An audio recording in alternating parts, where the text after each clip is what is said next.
Ouvimos falar muito nos dias de hoje sobre a dignidade da natureza humana. É bem verdade que o homem era uma excelente criatura quando ele saiu das mãos de Deus.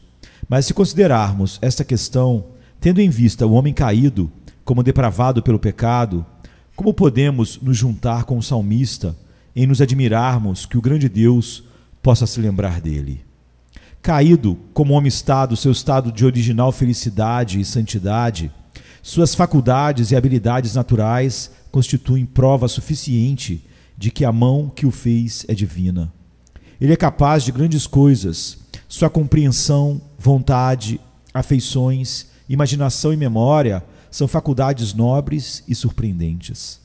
Mas ao vê-lo sob uma luz moral, como um ser inteligente, incessantemente dependente de Deus, responsável diante dele e designado por ele para um estado de existência em um mundo imutável, considerando essa relação, o homem é um monstro, uma criatura vil, baixa, estúpida, obstinada e maliciosa.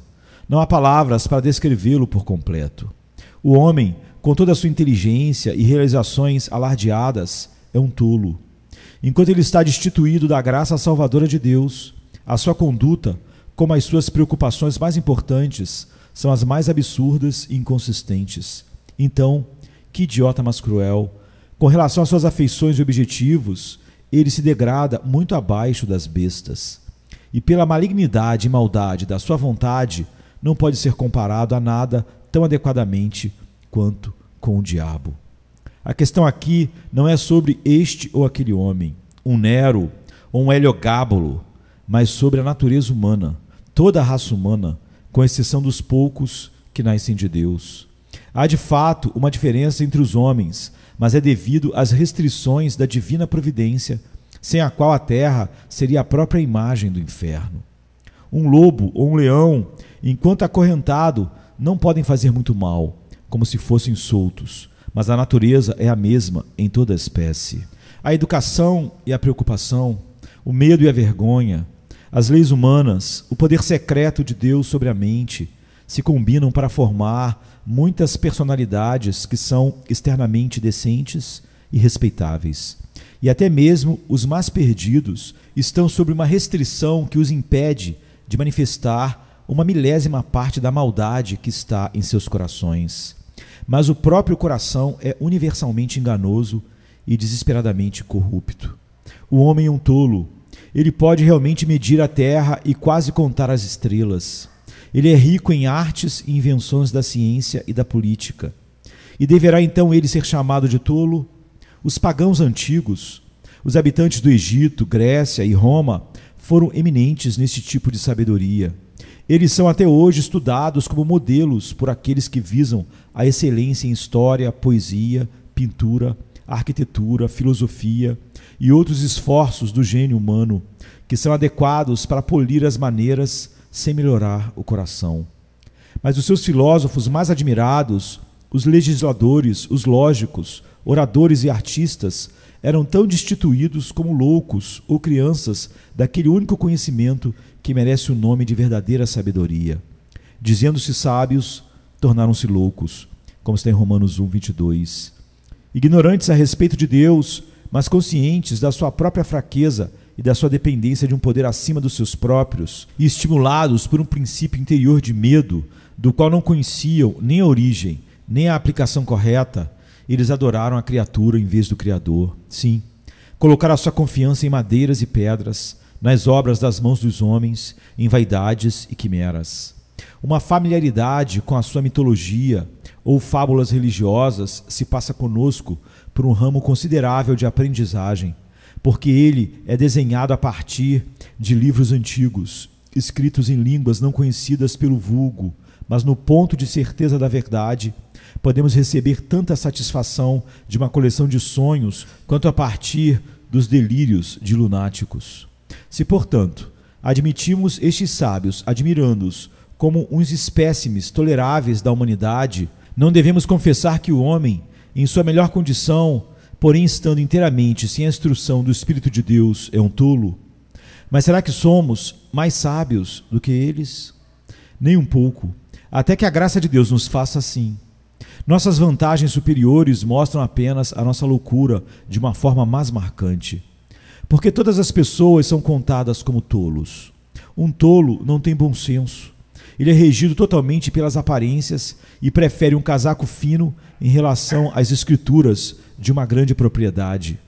Ele não considera as consequências. Tolos, às vezes, ferem ou matam os seus melhores amigos e pensam não terem feito mal nenhum. Um tolo não pode raciocinar, pois os argumentos são inúteis para ele. Ao mesmo tempo, se amarrado com uma palha, ele não ousa se mexer. Em outro momento, talvez, ele dificilmente seja persuadido a se mover, embora a casa estivesse pegando fogo. São essas as características de um tolo? Então, não há tolo como o pecador, que prefere os brinquedos da terra à felicidade do céu, que é mantido em cativeiro pelos costumes do mundo e tem mais medo das ameaças do homem do que da ira de Deus. Mais uma vez, o homem em seu estado natural é uma besta, sim, inferior aos animais que perecem. Em duas coisas, eles se assemelham fortemente aos animais: em olhar para nada mais elevado do que a gratificação sensual. E o espírito de egoísmo o leva a considerar a si mesmo e os seus interesses próprios como seu adequado e mais alto fim. Entretanto, em muitos aspectos, ele afunda, infelizmente, abaixo das bestas e dos animais. As paixões não naturais e a falta de afeição natural para com os seus descendentes são abominações não encontradas entre a criação irracional.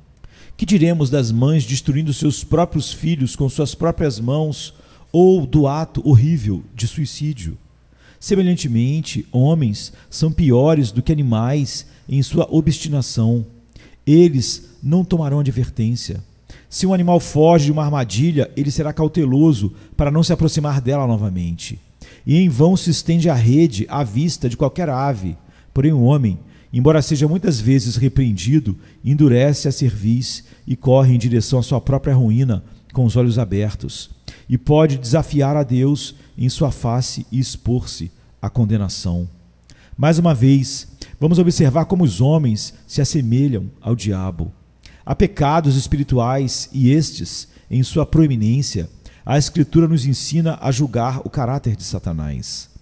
Cada característica nessa descrição é um forte traço no homem. Por isso, então, o que o Senhor disse aos judeus é de aplicação geral. Vós tendes por pai ao diabo, e quereis satisfazer os desejos do vosso pai. João 8:44. O homem se assemelha a Satanás em orgulho. Esta criatura fraca e estúpida valoriza-se quanto à sua sabedoria, poder e virtude, e falará sobre ser salvo por suas boas obras ou pelo seu livre-arbítrio. Mas se ele pode, o próprio Satanás não precisa se desesperar. Ele se assemelha a ele em malícia. E desta disposição diabólica, muitas vezes procede o assassinato. Isto aconteceria diariamente se o Senhor não o restringisse, porque cada ato de ódio, raiva e ressentimento é assassinato. Ele deriva de Satanás, o espírito de ódio e inveja. Ele é frequentemente atormentado além do que se pode expressar por contemplar a prosperidade dos seus vizinhos e proporcionalmente satisfeito com suas calamidades, embora ele não obtenha nenhuma outra vantagem em sua crueldade. Esse mal está ligado até mesmo ao coração de uma criança.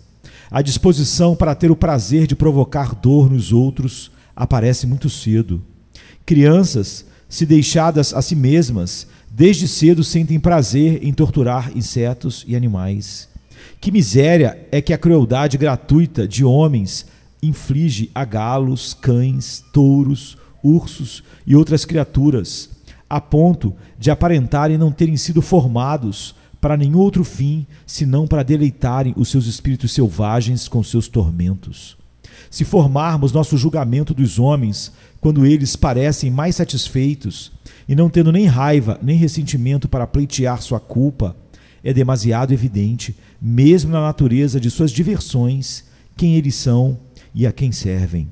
E eles são os piores inimigos uns dos outros. Pense nos horrores da guerra, na ira dos duelistas, nos morticídios e assassinatos com que o mundo está cheio, e então diga: Senhor, quem é um homem? Como está no Salmo 144:3. Além disso, se o engano e a traição pertencem ao caráter de Satanás, então certamente o homem se assemelha a ele. Não é a observação universal e queixa de todas as eras um comentário feito a respeito das palavras do profeta: não creiais no amigo, nem confieis no vosso guia.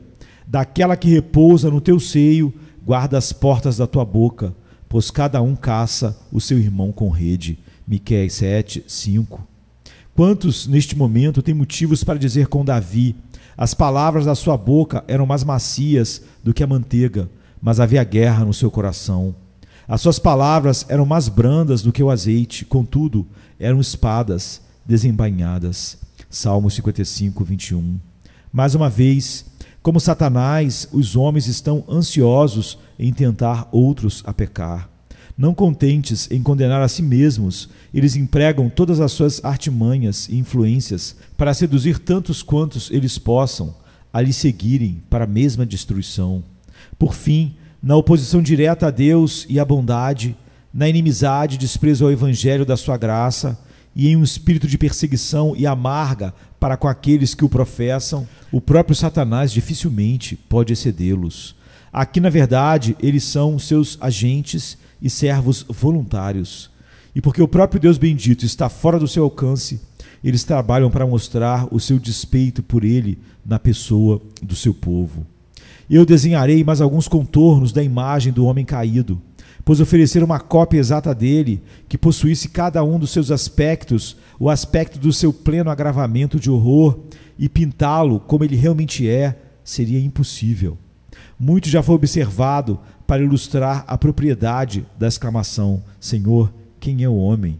Talvez alguns de vocês possam negar ou atenuar este peso, e podem pleitear que não tem descrito a humanidade, mas somente alguns dos mais depravados que mal merecem o nome de homens.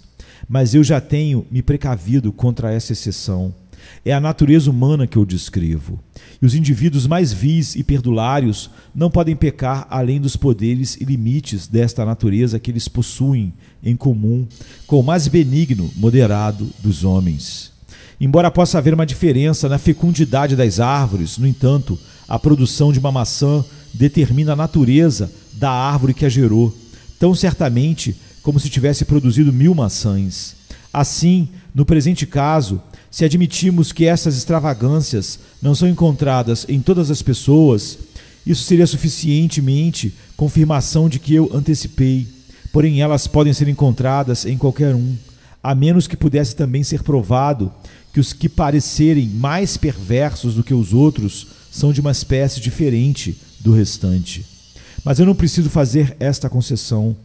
Devem ser verdadeiramente insensíveis aqueles que não sentem dentro de si algo tão contrário às noções comuns de bondade, como se quisessem talvez, antes, submeterem-se a ser banidos da sociedade humana, a serem compelidos a estarem de boa fé ou desvelar cada pensamento e desejo que surge nos seus corações, nos corações de seus companheiros, criaturas. A natureza do homem caído corresponde à descrição que o apóstolo nos deu da sua sabedoria orgulhosa. É terrena, animal e diabólica, como está em Tiago 3,15. Tentei esboçar alguns aspectos gerais disso nas palavras anteriores, mas o auge da sua maldade não pode ser adequadamente estimado, a menos que nós consideremos as suas atuações com relação à luz do Evangelho. Os judeus eram extremamente perversos no momento da aparição de nosso Senhor sobre a terra, mas ainda assim é dito deles: se eu não viera, não lhes houvera falado. João 15, 22. Isto é, a luz e a força do seu ministério os privou de toda desculpa para continuar no pecado. Esta foi a ocasião de mostrar a sua malícia da maneira mais agravada, e todos os outros pecados eram apenas provas tênues do verdadeiro estado do seu coração, se comparado com a descoberta que fizeram de si mesmos por sua oposição pertinaz a ele. Nesse sentido, o que o apóstolo tem observado em relação à lei de Moisés pode ser aplicado ao Evangelho de Cristo. Ele foi introduzido para que o pecado abundasse, como está em Romanos 5:20. Se quisermos calcular toda a extensão da depravação humana, e os efeitos mais fortes que ela é capaz de produzir, devemos selecionar nossos casos a partir da conduta daqueles a quem o Evangelho é conhecido. Os índios que assam seus inimigos vivos dão provas suficientes de que o homem é bárbaro em relação à sua própria espécie, e que pode também ser facilmente demonstrado sem ir tão longe de casa. Mas a pregação do Evangelho desvela a inimizade do coração contra Deus de modos e graus que selvagens, ignorantes e pagãos não são capazes. Por Evangelho, agora eu quero dizer não apenas a doutrina da salvação, uma vez que se encontra na Sagrada Escritura, mas a pregação pública e oficial desta doutrina que o Senhor Jesus Cristo tem comissionado aos seus verdadeiros ministros, que tendo sido eles mesmos, pelo poder da sua graça soberana, transportados das trevas para a sua maravilhosa luz, pelo seu Espírito Santo, são capacitados e enviados para declarar aos seus companheiros pecadores sobre o que viram, sentiram e provaram da sua palavra, da palavra da vida. Sua comissão é exaltar o Senhor somente e denigrir a soberba de toda vanglória humana. Eles devem expor o mal e o demérito do pecado, o rigor, a espiritualidade e a sanção da lei de Deus e a apostasia total da humanidade.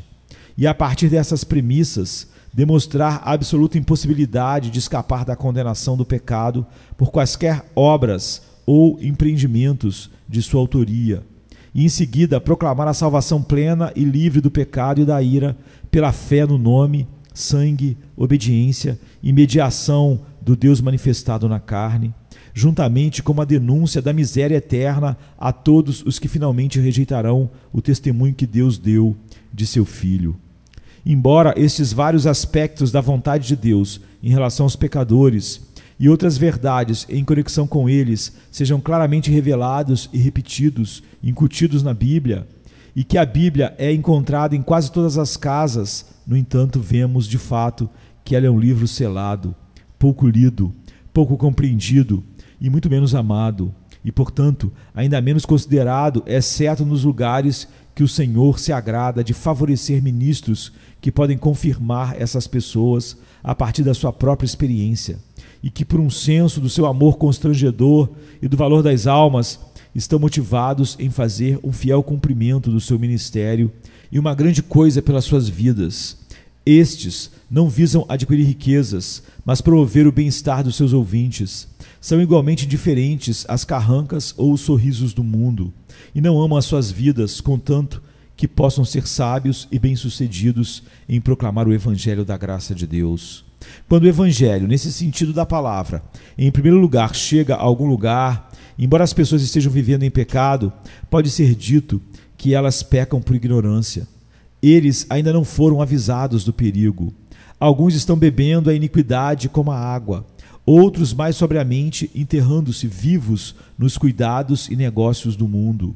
Outros encontram um pouco de tempo para o que eles chamam de deveres religiosos e perseveram nisso, apesar de serem estranhos à natureza ou ao prazer da verdadeira adoração espiritual e do deleite em Cristo. Em parte, eles pensam na verdade em barganhar com Deus e compensar tais pecados, visto que eles não optam por abrir mão destes, e em parte porque gratifica o seu orgulho em seu legalismo, e lhes proporcionam, como pensam, alguma base para dizer: ó Deus, graças te dou porque não sou como os demais homens, como está em Lucas 18, 11. A pregação do Evangelho declara a vaidade e o perigo desses caminhos nos quais os pecadores escolhem. Ele demonstra que, embora pareçam diferentes dos outros, eles estão igualmente distantes do caminho da segurança e da paz. E todos tendem para o mesmo desfecho, a destruição daqueles que persistem neles. Ao mesmo tempo em que se acautelam contra esse desespero no qual os homens seriam de outra forma mergulhados quando são convencidos dos seus pecados, revelando o imenso amor de Deus, a glória e a graça de Cristo, e convidando todos a virem a Ele para que possam obter perdão, vida e felicidade. Em uma palavra, isso mostra o abismo do inferno sob os pés dos homens e abre a porta e aponta o caminho para o céu. Vamos agora observar brevemente os efeitos que o Evangelho produz em quem não o recebe como o poder de Deus para a salvação. Estes efeitos são diversos, assim como os temperamentos e circunstâncias variam, mas todos eles podem nos levar a adotar a exclamação do salmista: Senhor, quem é o homem? Muitos dos que ouviram o Evangelho uma ou algumas vezes não irão mais ouvi-lo. Ele desperta seu desprezo, o ódio e raiva. Eles derramam desprezo sobre a sabedoria de Deus, desprezam sua bondade, desafiam seu poder, e eles próprios parecem expressar o espírito dos judeus rebeldes que disseram ao profeta Jeremias em sua face: quanto à palavra que nos anunciaste em nome do Senhor, não obedeceremos a ti. Jeremias 44:16. Os ministros que pregam o Evangelho são contados como os homens que põem o mundo de cabeça para baixo, e as pessoas que o recebem como tolos ou hipócritas. A palavra do Senhor é um fardo para eles, e eles a odeiam com um ódio perfeito. Quão fortemente a disposição do coração natural é manifestada pela confusão que muitas vezes ocorre nas famílias, onde o Senhor se agrada em um ou dois daquela casa a salvar soberanamente, enquanto o restante permanece em seus pecados. Professar, ou mesmo ser suspeito disso, ou aderir ao Evangelho de Cristo, é frequentemente considerado e tratado como o pior dos crimes, suficiente para anular os vínculos mais fortes de relação ou amizade. Os pais, após tal provocação, odiarão os seus filhos. Os filhos vão ridicularizar seus pais. Muitos concordam com a declaração de Nosso Senhor que, a partir do momento em que um sentido do seu amor tem envolvido seu coração para amá-lo mais uma vez, seus piores inimigos foram aqueles da sua própria casa. E que aqueles que expressaram o maior amor e carinho para com eles antes da sua conversão, agora dificilmente podem suportar vê-los. A maior parte do povo talvez continue a ouvir, pelo menos de vez em quando. E para aqueles, o que fazem? O Espírito de Deus, em geral, em um momento ou outro, é um testemunho para a verdade. As suas consciências são atingidas e por algum tempo eles creem e tremem. Mas qual é a consequência? Nenhum homem que tomou veneno procura mais intensamente ou rapidamente o antídoto do que estes buscam fazer alguma coisa para abafar e sufocar aquelas convicções. Eles buscam as companhias para beber ou para qualquer outra coisa, para qualquer outro entretenimento, buscando alívio contra a intrusão indesejável de pensamentos graves. E quando eles conseguem recuperar sua antiga indiferença, eles se alegram, como se tivessem escapado de algum grande perigo. O próximo passo é ridicularizar as suas próprias convicções. E junto a isso, se percebem algum conhecido com as impressões que ele teve, usam todas as artimanhas e empregam todos os esforços para que possam torná-los tão obstinados como eles mesmos. Para este propósito, eles espreitam como um passarinheiro ao passarinho, lisonjeiam ou injuriam, tentam ou ameaçam, e se eles podem, prevalecem, e se são ocasião de endurecimento de qualquer um dos seus pecados, eles se regozijam e triunfam, como se considerassem isso como seu próprio interesse e a sua glória, a saber, ver a ruína das almas dos seus semelhantes. Por ouvirem frequentemente o Evangelho, eles recebem mais luz e são compelidos a saber que, quer queiram, quer não, a ira de Deus paira sobre os filhos da desobediência. Eles levam uma picada em sua consciência e, por vezes, sentem-se os mais miseráveis e não podem, mas gostariam que nunca tivessem nascido ou que fossem cães ou sapos, ao invés de criaturas racionais. No entanto, eles se endurecem ainda mais. Eles se determinam a serem felizes e estarem sossegados. Se obrigam a usar um sorriso enquanto a angústia está presa em seus corações. Eles blasfemam o caminho da verdade por ver as falhas dos professos, dos outros cristãos, dos pastores, e com uma alegria maliciosa publicam suas falhas e os ofendem. Eles veem, talvez, como o ímpio morre, mas não ficam alarmados. Eles veem o justo morrer, mas não são comovidos. Nem providências, nem ordenanças, nem misericórdias, nem julgamentos podem pará-los, pois eles estão determinados a prosseguir e morrer com os olhos abertos, ao invés de se submeterem ao Evangelho. Porém, nem sempre eles rejeitam abertamente as verdades do Evangelho. Há alguns que professam aprová-las e recebê-las, por este meio desvelam os males do coração do homem, se possível, em uma luz ainda mais forte. Eles fazem de Cristo um ministro do pecado e transformam a sua graça em libertinagem. Como Judas, eles dizem: eu te saúdo, Rabi, e o traem. Este é o mais alto grau de iniquidade. Eles pervertem todas as doutrinas do Evangelho. Da eleição, eles tiram uma desculpa para continuarem em seus caminhos e defendem a salvação sem as obras, porque não amam a obediência. Eles exaltam a justificação de Cristo, mas se opõem à santidade pessoal. Em uma palavra, porque eles ouvem que Deus é bom e estão determinados a persistir no mal. Senhor, que é o homem? Assim, os pecadores obstinados e impenitentes vão de mal a pior, enganando e sendo enganados. A palavra que eles desprezam torna-se para eles um cheiro de morte para a morte. Eles tomam diferentes cursos, mas em todos estão viajando para descer a cova. E ao menos que a misericórdia soberana impeça, em breve eles cairão para não mais se levantarem. O evento final normalmente é duplo. Muitos, depois de terem sido mais ou menos comovidos pela palavra, se acomodam às formalidades de um cristianismo nominal. Se a audição suprisse o lugar da fé, do amor e da obediência, eles iriam fazê-lo bem. Mas aos poucos eles se tornam impassíveis ao sermão. As verdades que uma vez os atingiram, muitas vezes perdem o seu poder ao serem ouvidas. E assim multidões vivem e morrem na escuridão, embora por muito pouco tempo a luz tenha brilhado ao redor delas, mas nunca dentro delas. Outros são mais abertamente entregues a um sentimento perverso. O desprezo do Evangelho produz infiéis, deístas e ateus. Eles estão cheios de um espírito de ilusão para acreditarem em uma mentira. Estes são escarnecedores, andando segundo as suas próprias concupiscências. Pois onde os princípios da verdadeira religião são abandonados, a conduta será vil e abominável. Tais pessoas zombam de si mesmas em suas dissimulações e fortemente provam a verdade do Evangelho, enquanto elas disputam contra ele. Nós muitas vezes achamos que as pessoas deste tipo têm sido anteriormente objeto de fortes convicções, mas quando o espírito maligno pareceu se afastar por um tempo e voltou novamente, o último estado desse homem é pior do que o primeiro. Não é improvável que alguns de vocês possam encontrar-se com seus próprios caráteres sob um ou outro dos vislumbres que dei da maldade desesperada do coração em sua atuação contra a verdade de Deus e no coração como ele é, por natureza, nascendo como filho da ira. Que o Espírito de Deus possa compeli-los a ouvir com atenção. O seu caso é perigoso, mas eu espero que você não se desespere totalmente, pois Jesus é poderoso para salvar. Sua graça pode perdoar as ofensas mais graves e subjugar os hábitos mais inveterados do pecado. O evangelho que você até aqui desprezou, resistiu ou se opôs, ainda é o poder de Deus para a salvação.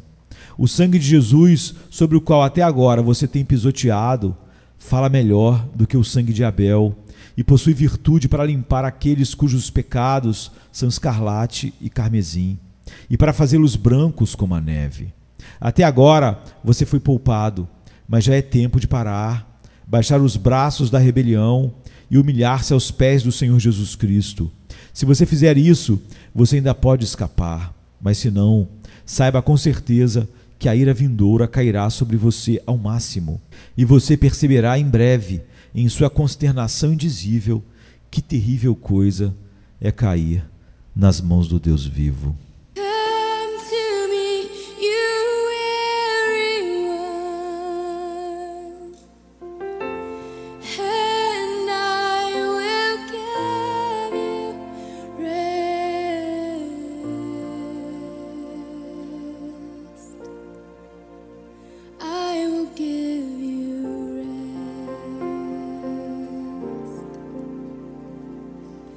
Come